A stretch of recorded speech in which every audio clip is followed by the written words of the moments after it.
नमस्कार, मी प्रल्हाद रामराव काळे, राहणार ताजनापूर, तालुका खुलताबाद, जिल्हा छत्रपती संभाजीनगर।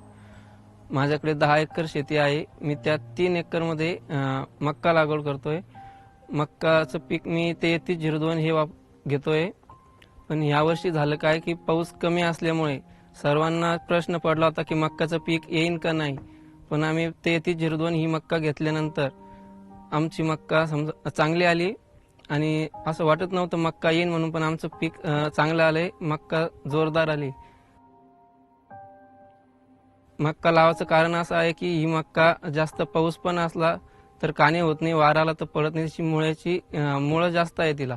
शेतकऱ्याचं जीवन पाण्यावर अवलंबून असतं। ह्यावर्षी पाऊस कमी असल्यामुळे आमचे ह्या मक्काचे वाण येईन का नाही म्हणून आम्हाला गॅरंटी नव्हती, पण मक्का चांगली आली। बाकीचे शेतकरी विचार करत होते की मक्का येईन का नाही। ही मक्का आमची चांगली आली। ह्या मक्काचे उगवण शक्ती ते चांगली झाली। मक्का चांगली आली आहे।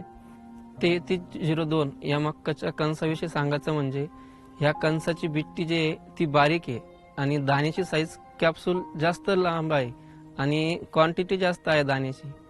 आणि मक्काचा कलर नारंगी आहे आणि ही मक्का 15 दिवस आधी येते दुसऱ्या मक्कापेक्षा। त्यामुळे शेतकऱ्याचा फायदा काय होतो की लयभर भेटत नाही मक्का काटणी करण्यासाठी। 15 दिवस आधी आल्यामुळे आपल्याला लयभर बी भेटतं आणि मग दुसरं पीक घेण्यासाठी वावर लवकर तयार होतो।